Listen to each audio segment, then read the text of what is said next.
40 करोड़ बेरोजगार देश का भूख से सड़कों पर तड़प तड़प के मरेगा और आप उनके लिए इस तरह की अधम शब्दावली का इस्तेमाल करेंगे। ऑनरेबल सीजीआई साहब, हम इंसान नहीं है क्या? हम जुआ इंसान नहीं है क्या? बेहद कष्ट हो रहा आपके जजमेंट से। मैं ऐसे जजमेंट से टूट चुका हूं और नरेंद्र मोदी इस देश के जुआओं को तोड़ रहा था। आज मुझे पता चला कि जुडिशियरी के अंदर, जजेज के अंदर किस तरह की जुआओं के प्रति कितना जहर है, कितना गलत गलत शब्द बोलने आपके पास इतने गलत शब्द है जिसकी सीमा नहीं है। Article 21 of the Indian constitution व्यवस्था करता है कि हमको गरिमा के साथ जीवन परंतु गरिमा के साथ जीने का अधिकार है। 40 करोड़ लोगों से आपने पूछा कि उसकी जवानी कहां चली गई, कहां चला गया, किसके चक्कर में चला गया, किसके वजह से गया? उसका जिम्मेदार एक सरकार है या कौन है?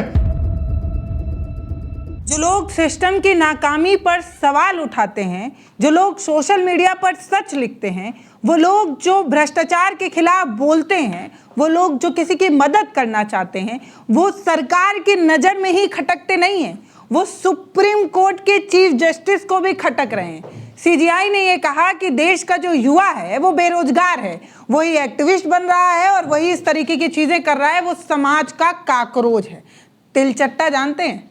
अरे उसको मारने के लिए तमाम चीज़ आती है, ऐड वगैरह आता है। समाज में हम, यानी कि मैं भी अपने आप को युवा के रूप में रखती हूँ और मैं ये मानती हूँ कि सीजीआई ने ये बात हर उस युवा के लिए कही है जिस युवा के लिए हमारे प्रधानमंत्री मन से आकर make in India, digital India, smart India और न जाने कौन कौन सा युवा स्टार्टअप चलाते हैं। तो हम इस तरीके के दोयम दर्जे के नागरिक हो चुके हैं कि हमारी जो अस्तित्व है या हमारा जो भी योगदान है समाज के लिए वो कितना दोयम दर्जे का है सुप्रीम कोर्ट के चीफ जस्टिस के नज़र में। मतलब कितना अजीब लगता है कि सीजीआई इस तरीके का बयान देते हैं कि जो देश का युवा है, जो बेरोजगार है, वो कॉकरोच की जैसा है, तिलचट्टा बन चुका है। मतलब ये क्या कहना चाहते हैं? मतलब इसका मैसेज क्या है कि तिलचट्टा जो नमी वाले जगह पर रहता है, गंदगी में रहता है, मतलब यही कहना चाह रहे हैं कि युवा अगर वो बेरोजगार है तो इसके लिए जिम्मेदार सरकार है, तो सरकार को कोसिए। आप युवा को ही डायरेक्ट ये क्यों कह रहे हैं कि वो उसकी भूमिका ये है?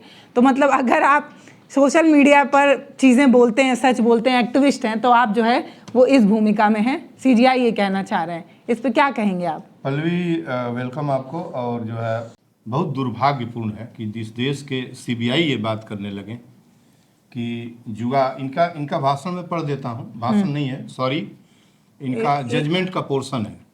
मैं इतना जानता हूँ, मुझे तो ज़्यादा नहीं जानकारी है, जो इनका फ्रेम में करके न्यूज पर आ रहा है, यहाँ पीछे चल भी रहा है, पीछे चल रहा है, तो ये पंक्तियां आ रही हैं, लेकिन इसके आगे और इसके पीछे पल्लवी पक्के तौर पर जजमेंट का जो नेक्स्ट हिस्सा है ना, वो किसी कॉन्टेक्स्ट में मैं बता रही हूँ। एक वकील है जो कह रहा है कि मुझे जो है वो सीनियर एडवोकेट का तमगा मिलना चाहिए, सीनियर एडवोकेट बनाया जाना चाहिए। उसकी नाराजगी में उन्होंने कहा, लेकिन आपने एक वकील को नहीं कहा, आपने पूरे देश के युवा को कह दिया जो बेरोजगार है। मैं यही बात इसी पर आ रहा हूँ, कह रहे हैं इतने खलियर हैं कि एक्टिविस्ट बन जा रहे हैं, इतने खलियर हैं किस तरीके। किसी जजमेंट का विशेष हिस्सा है, कॉन्टेक्स्ट था और उसका एक पोर्शन है। फिलहाल यदि जो उन्होंने कहा है उस आपत्तिजनक है और उस पर बहस होनी चाहिए और हर युवा को इसके लिए खड़ा होना चाहिए। मेरा अधिकार है कि हम तिलचट्टा नहीं है, हम काकरोच नहीं है भाई। हर युवा खड़ा है। और सवाल यह है कि 40 करोड़ ऑनरेबल जस्टिस सूर्यकांत जी न जाने कहाँ फिसल गए और क्या कहना चाह रहे हैं। या तो बेहद दर्द की या उनकी भी एक्सट्रीमिज्म है कि वो इतने आहत हैं इस पूरी व्यवस्था से कि कोई आदमी कहेगा कि अरे क्या तिलचट्टे की तरह ये जो है इस तरीके से टहल घूम रहे हो। वो आदमी जब इसका एक पॉजिटिव पक्ष भी सोचिए पल्लवी। हम ये नहीं कह रहे कि ये पॉजिटिव है, लेकिन इन जुआओं के दर्द को, इनकी परेशानी को, ये जुआ के दर्द को समझ रहे हैं और कह रहे हैं जो खलियार है वो एक्टिविस्ट बन रहे हैं। वो देखिए, ये बात जो रियलिटी है समाज की। अभी मैं आता हूँ इनके ऊपर कि इन्होंने इनकी जिह्वा फिसल गई है। रियलिटी यह है कि जुआओं के पास कुछ नहीं है। हम बराबर कहते हैं कि जिसको कुछ नहीं है वो माइक पकड़ लेता है। मैं स्वभाव मेरा है कि जब भी कोई, मैं अपने हमारे तो हर माइक पकड़ने वाला ऐसा नहीं है कि खाली ही है। नहीं, बहुत से ऐसे इस पेशे में भी हैं जो जजमेंट देते समय इतनी गहराई से सोचने का वक्त नहीं है। एक तो गलती उनसे हुई, अभी हम लेकिन आदमी कहता है माइक पकड़ ले, अरे एक्टिविस्ट हैं, अरे नेतागिरी कर रहे हैं, अरे घूम रहे हैं। तो ये कुछ ऐसे कोई काम धाम नहीं है, हाँ, कोई काम धाम नहीं है, ऐसे चले आए हैं, बेरोजगार हैं। तो कुछ ऐसे शब्द हो गए हैं जो प्रचलित शब्द हो गए हैं, मतलब बेरोजगार एक तरीके की गाली बन गई है। अब गाली हो गई है, बिल्कुल एग्जैक्ट। अब आपने उपमा दिया कि 40 करोड़ लोग इस देश के अंदर, आज 40 करोड़ हो गए हैं। जब इस सत्ता संभाले थे तो 12 करोड़ थे, आज 40 करोड़ रोजगार हैं, बेरोजगार हैं। हमारे आंकड़े नहीं है, इनके आंकड़े 27 करोड़ के हैं। और जब सत्ता संभाले थे तो 12 करोड़ बेरोजगार थे। मैं सीजीआई साहब का वो वक्तव्य पढ़ देना चाहता हूँ, तब इसके बाद अच्छा रहेगा। काकरोच की तरह कई जुआ हैं, ये उनकी पहली लाइन है जहां से चालू हुआ है, जिन्हें न तो रोजगार मिलता है और न ही पेशे में कोई स्थान है। कुछ नहीं मिलता है, पेशे में भी कहीं पोजीशन उनकी नहीं है। और उसमें से कुछ मीडिया में चले जाते हैं, यहाँ से इनका फिसला है मामला। ये सीजीआई को नहीं कहना है, और सीजीआई को हम रेमेडी बता चुके हैं। कम से कम 50 पत्र इनके टेबल पर मेरा कि जुडिशियरी के जैसे जो भी पेंशन जुडिशियरी के लोगों, उसकी कार्य विधायिका के लोगों का जो पेंशन है, वही पेंशन वकील को और पत्रकार को दिया जाए। मैं पहले इनकी बात पूरी कर लूं। उनमें से कुछ मीडिया में चले जाते हैं, कुछ सोशल मीडिया में चले जाते हैं। सोशल मीडिया हर आदमी के हाथ में है, हर आदमी के लिए गाली हो रही है। जो रोजगार वाला है वो भी सोशल मीडिया अपना एक्टिव है, सोशल मीडिया पर काम कर रहा है। और कुछ आईटीआई कार्यकर्ता बन जाते हैं, कुछ अन्य कार्यकर्ता बन जाते हैं, और फिर वह किसी पर हमला करना शुरू कर देते हैं। यह सवाल ये है कि क्या हमला कर रहे हैं, क्या नहीं? मीडिया का काम आप उसी बयार में बह जाइए जिस बयार में सत्ता आपको घुमाना चाह रही है। जो मीडिया चैनल आपको दिखा रहा है, आप सिर्फ वही देखिए और वही बोलिए। अगर आप उसके खिलाफ बोलते हैं, आप ये कहते हैं कि हमें ये महंगाई नहीं स्वीकार है और देश में अगर ये स्थिति बनी है तो उसके लिए जो सत्ता में है वो जिम्मेदार है, तो हम जो है वो उन चुनिंदा लोगों में आते हैं जो कॉकरोच की भूमिका में है। ये आईटीआई एक्टिविस्ट और कुछ अन्य कार्यकर्ता, जो अन्य कार्यकर्ता ये बोल रहे हैं ना, यही है सोशल एक्टिविस्ट, जिसका नाम नहीं लिया। सोशल एक्टिविस्ट, अर्बन नक्सल, इसी को हम आपको बता दें। Urban Naxal, social activist, media man, social media man, छोटी बड़ी जो भी बड़ी मीडिया को तो बड़ी मैनेज किया जा चुका है, वो बोलेंगे नहीं। इनका वाक्य वही मैनेज करती हैं, छोटा मीडिया तो बता नहीं पाएगा, इनको मैनेज कर देगी बड़ी मीडिया, दिखाना चालू करेगी। तो ये जो है, ये जो 5-7 शब्दावली का इन्होंने प्रयोग किया है पल्लवी, वो बताता है कि इनकी दृष्टि इनके मन के भीतर अच्छा भी हो सकता है। मैं फिर बार बार कह रहा हूं कि हो सकता है कि पर खराब भी हो सकता है, खराब भी ही ज्यादा हो सकता है। इनकी दुख की पराकाष्ठा इतनी है तो कलम उठाते और कहते कि इतने वर्ग के बेरोजगार जो आज लगभग 30 करोड़ के आसपास हैं, सरकार उनको क्यों न पेंशन दे। जब आप उनको सोशल एजुकेशनल सिक्योरिटी दीजिएगा, इकोनॉमिक सिक्योरिटी दीजिएगा, तो किसी भी तरीके से जुआ इस तरह का कोई एक्ट नहीं करेगा। आपने बोला है और अगर वो हमला करने लगते हैं, किस पर हमला करते हैं, किस बात पर हमला करते हैं, वो हमला क्या बोलना चाहते हैं आप, कि सरकार के विरुद्ध आवाज उठाना की कोशिश करते हैं, हथियार से हमला। तो आपको पता है कि कोई जुआ भी सशस्त्र क्रांति यहाँ नहीं किया आजादी के बाद से, जुआ वर्ग। तो ना तो अभी हम बांग्लादेश बने हैं, ना नेपाल बने हैं कि जेएनजी सड़क पर उतर आए हैं। हम आपको सरकार के विरुद्ध जो सवाल खड़े किए जा रहे हैं नरेंद्र मोदी के विरुद्ध, और कदाचित आपकी दृष्टि में वो जजमेंट गया था। ये कब आया है जजमेंट? गया था पल्लवी, और उसी के आसपास ये जजमेंट, ये आपका नोएडा वाला मजदूर आंदोलन का गया न्यायालय में, सुप्रीम कोर्ट में गया है। सुप्रीम कोर्ट ने कहा हाई कोर्ट में जाइए, और सत्यम वर्मा को पर रासुका लगा है, उसकी जो है उसका प्रदर्शन होने जा रहा है परसों इस गोरखपुर में। सत्यम वर्मा जैसे व्यक्ति के ऊपर लखनऊ में बैठे थे, और वो अपने ज्योति प्रकाश अपने प्रकाशन में बैठे थे, और जो मजदूरों का आंदोलन था, मजदूरों का आंदोलन नहीं होगा। आप 5 लाख पे सैलरी लेके जजमेंट सुना रहे हैं, किसी का भाग्य बिगाड़ रहे हैं, बना रहे हैं, जुआओं को ऐसी बात कर रहे हैं, और 12,000 रुपए प्रति माह पर एक मजदूर बिलाता हुआ अपना जीवन गंवा के 12 घंटे काम कर रहा है, विरोध नहीं होगा। और आप कह रहे हैं कि पा जाते हैं और फिर जो है किसी पर हमला करना शुरू करते हैं। ये मेरा राइट है ऑनरेबल सीजीआई साहब, हमारा फंडामेंटल राइट है कि हम हम किसी पर हमारी हमारे हमारे हमारे जीवन के मौलिक अधिकार जब छीने जाएंगे तो हम हमला करेंगे, लेकिन हम किसी हथियार से हमला नहीं करेंगे।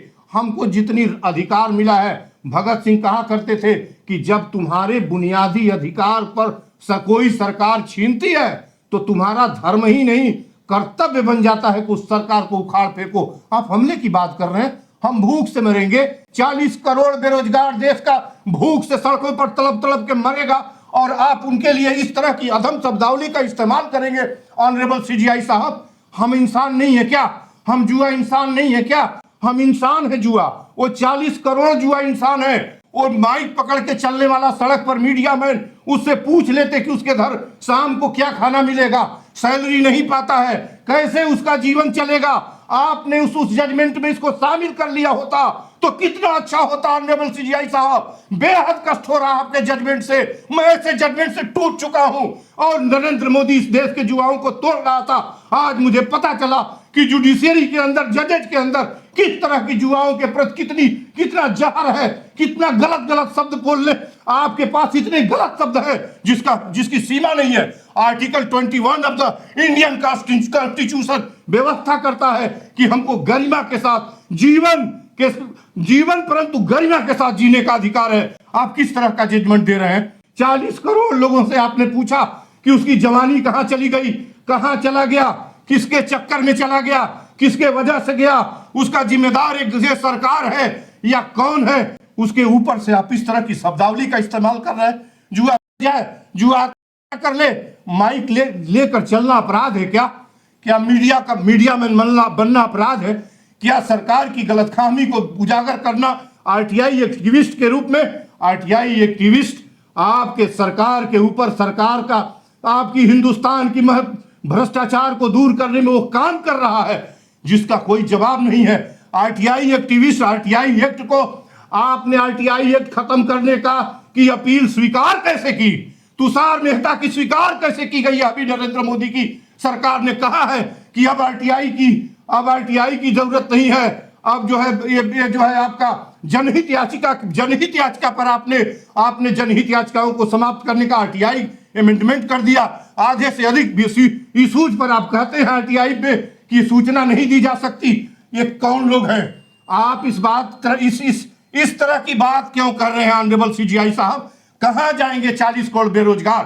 और अगर बेरोजगार हैं तो इसके लिए जिम्मेदार सरकार ही है। अगर वो कंपनियां बनाती, अगर वो तमाम तरीके के उद्योग खोलती, उसमें नौकरियां देती तो युवा इतने बेरोजगार नहीं होते। अगर इतनी नहीं खुली है, कोई बेरोजगार है तो इसकी जिम्मेदारी तो सरकार की है, इसीलिए तो आपको चुना जाता है ना। पल्लवी जी, आरटीआई एक्टिविस्ट अपने घर का कुछ नहीं, उसके घर है, जिंद भर चिट्ठी लिखता है, इनसे सूचनाएं मांगता है, नमक चाट कर सड़कों पर रहता है, अपना सब कुछ बर्बाद कर रहा है।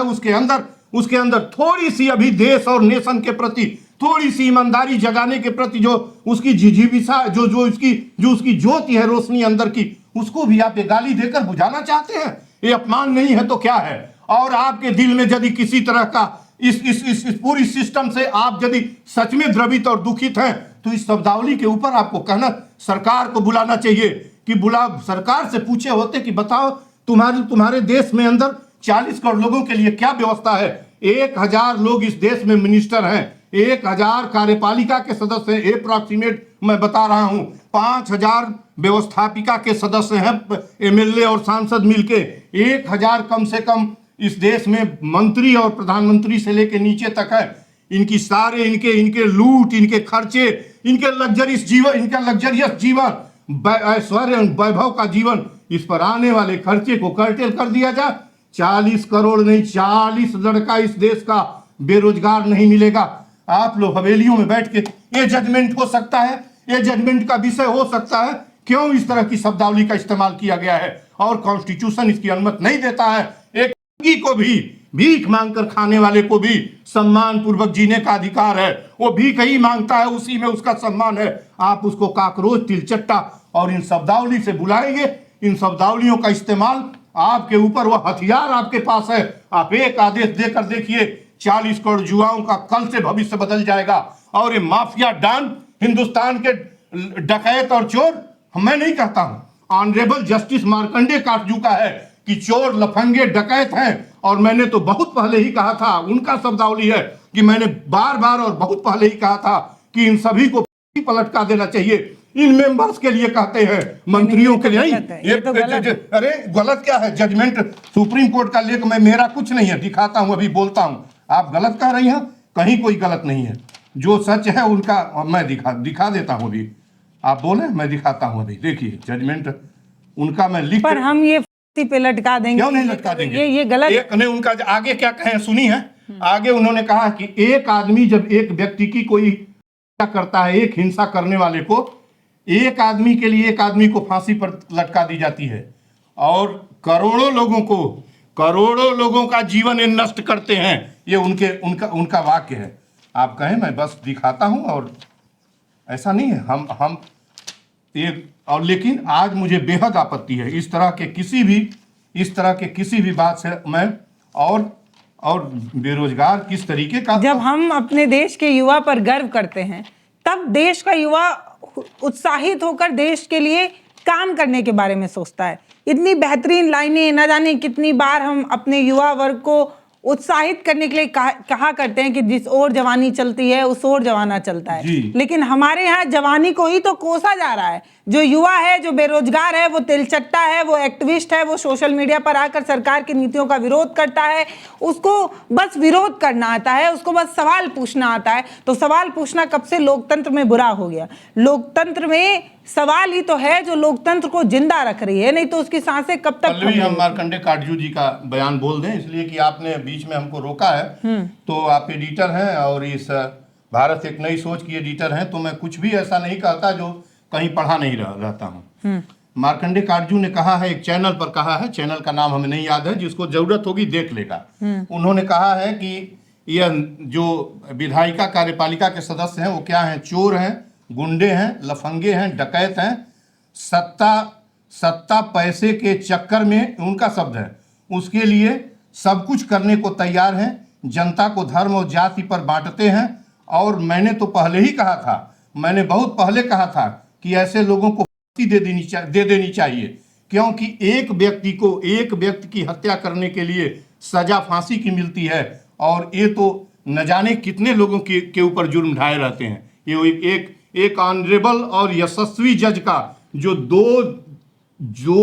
दो हाई कोर्ट्स के चीफ जस्टिस रहे हैं, उनका ये बयान है, उनका ये बात है टीवी के चैनल पर। और आप कितना, कहाँ जुआ जाएगा बताइए? जुआ 40 करोड़ जुआ, जो मीडिया मैन की बात करते हैं, हम लोग तो रोज इंटरेक्शन में है जज साहब, रोज देखते हैं। उसके घर कुछ नहीं है, एक माइक ले लिया है, कहीं कुछ बोला, किसी ने कुछ मदद कर दी तो उसके शाम के घर तरकारी और भाजी बनती, वो खा के जीवन काट रहा है। उसको आप कुछ देने के बजाय इस तरह के प्रताड़ित और लज्जित जलील करने वाले शब्दों का इस्तेमाल कर रहे हैं। कहाँ जाएगा जुआ? कहाँ मर जाए जुआ? किससे पूछे कहाँ जाएगा जुआ? शर्म की बात है ये। मतलब अगर कोई और बोल रहा होता तो शायद इतना अफसोस नहीं होता, लेकिन वो शख्स जिससे सबसे ज्यादा न्याय की उम्मीद है, जिस पर पूरे भरोसे का एक ही बिंदु है, जब हम सीजीआई को देखते हैं तो हम ये सोचते हैं कि जब भी कहीं अन्याय होगा, जब भी किसी का हक मारा जाएगा, या जब भी गलत होगा तो आप बोलेंगे। अंधेरे से निकलने की एक रोशनी हो भारत का। और आप इस तरीके का बयान, दीवारें जब तक खड़ी है, मैं कहा करता हूं कि दिल्ली में जब तक न्यायपालिका की मजबूर, इसी चैनल पर मैं अनगिनत बार कहा हूं, तब तक चिंता न करना, न्याय होगा। और उस कुर्सी पर बैठे हुए सूर्यकांत जी न जाने कौन सी बात कह डाले। मैं अभी भी नहीं कहता, मैं अभी भी सोच रहा हूं कि उनके दिल में इस व्यवस्था से कुपित होंगे तो ऐसे शब्दों का इस्तेमाल कर दिए होंगे। मेरे भीतर ये भाव उठ रहा है, लेकिन जो शब्दों का भाव उठ रहा है, तो क्यों नहीं इस सरकार से पूछ लिए, अटॉर्नी जनरल को पूछे होते कि बताओ कितने बेरोजगार हैं इस देश में और वो कौन कौन सा काम करते हैं, क्या व्यवस्था है सरकार के पास बेरोजगारों को बेरोजगारी भगाने का? ये बात पूछना चाहिए। जब हमारे शरीर में कहीं चोट लग जाता है या कहीं घाव हो जाता है तो हम शरीर के उस हिस्से का बहुत ज़्यादा ख्याल रखते हैं। मतलब आप समझ रहे हैं ना, अगर कहीं कट लग गया, जल गया या किसी भी तरीके का घाव बन गया तो हम उस पर ज़्यादा ख्याल रखते हैं कि वो जल्दी से ठीक हो। अगर आपको लगता है कि जो युवा है वो समाज का घाव है या वो समाज के लिए बाधक है, तो आप उसको अतिरिक्त ट्रीटमेंट देकर उसको और बेहतर करेंगे, तभी तो वो घाव भरेगा और समाज की बेहतरी के लिए अपना योगदान देगा। एक बात। दूसरी बात ये कि मैं चाहती हूँ कि इस वीडियो को खत्म करते हुए इस पूरे मसले पर हुआ क्या था बताती हूँ। तो एक वकील थे जो एक याचिका डालते हैं कि उन्हें सीनियर एडवोकेट का तमगा जो है वो मिल जाए, और उसी के नाराजगी में उन्होंने ये बात कही कि सीनियर एडवोकेट बनने का ये जो शौक आपने नया नया पाला है, ये ऐसे नहीं मिलता है, ये आप अपील करके नहीं ले सकते, ये कोर्ट अपनी तरफ से सम्मान के रूप में देता है। और उसी के नाराजगी में सीजीआई ने ये बात जो है वो कही, लेकिन जो भी कहा वो ठीक नहीं था, और देश के बहुत सारे युवा इस पर आपत्ति दर्ज करा रहे हैं। खास तौर पर वो, जैसे कि हम सोशल मीडिया पर काम करने वाले लोग, हमें लग रहा है कि ये हमें इसलिए बोला जा रहा है क्योंकि हम सरकार की नीतियों का विरोध करते हैं। कई बार खत लिखा है, 100 पत्र जो लोग सरकार की नीतियों का विरोध करते हैं वो सीजीआई के आंखों में लिखा हूं कि हायर जुडिशियरी में नियुक्ति थ्रू एग्जाम हो, भारतीय इंडिया लेवल की एग्जाम किया जाए, विधिक सेवा से परीक्षा हो तब नियुक्ति की जाए, कॉलेजियम से किसी जज की नियुक्ति ना की जाए, कॉलेजियम से केवल प्रमोशन सीनियर मोस्ट को दिया जाए। कल से यदि आप आज न्यायिक परीक्षा करा लीजिए, जितने जजेज हैं, जो भी 4-5 हजार जजेज इस देश में हाई कोर्ट और सुप्रीम कोर्ट मिलके होंगे, 10% नहीं पास होंगे, 10% नहीं पास होंगे। बेरोजगारी का आलम समझ में आ जाएगा। 10% लोग परीक्षा अखिल भारतीय न्यायिक सेवा करा लीजिए, पास हो जाए तो समझ में आ जाए, बात समझ में आ जाए। आप जिस वकील को ये डांट पाऊँ तो पूरा वो बम पड़े हैं, किस तरीके से कहा कि भग जाइए यहाँ से, यहाँ इस तरह से नहीं बढ़ता है, परीक्षा दे के टेबल के हिसाब से उसमें आया जाता है। आप राष्ट्रीय न्यायिक सेवा कराइए और उस सेवा से सभी लोग जजेज जाए। 10% जज नहीं बन पाएंगे, ये काम तो करिए। लेकिन जो भी हो, आज का विषय मेरा यही था कि ये बयान बिल्कुल भी अच्छा नहीं था, बिल्कुल तोड़, हमें उम्मीद नहीं था कि आप ऐसा बोलेंगे। जुआ तो ऐसे ही टूटा है, जब उसको आप इस तरह काकरोच और चला आता है और तोड़ेगा आता है तो तोड़ते हैं। क्या तोड़ता है? अर्बन नक्सल तोड़ता है, सोशल एक्टिविस्ट तोड़ेगा। किसके लिए इन शब्दावली का अदर जो आप बात कर रहे हैं, किसके लिए कर रहे हैं? क्यों करेंगे आप? क्यों करेंगे? आपके घर हम जाते हैं तोड़ने के लिए, हम अपने अधिकार को मांगते हैं, जो हमको मिला हुआ है, जो हमारा फंडामेंटल राइट है। हम आपसे लड़ेंगे और इस व्यवस्था से लड़ेंगे। इस वीडियो पर आपकी क्या राय है वो आप हमें कमेंट सेक्शन में लिखिए। अगर अभी तक आपने वीडियो या चैनल को सब्सक्राइब नहीं किया तो प्लीज चैनल को सब्सक्राइब करिए, वीडियोस को शेयर करिए। आपका बहुत धन्यवाद। बहुत धन्यवाद पल्लवी।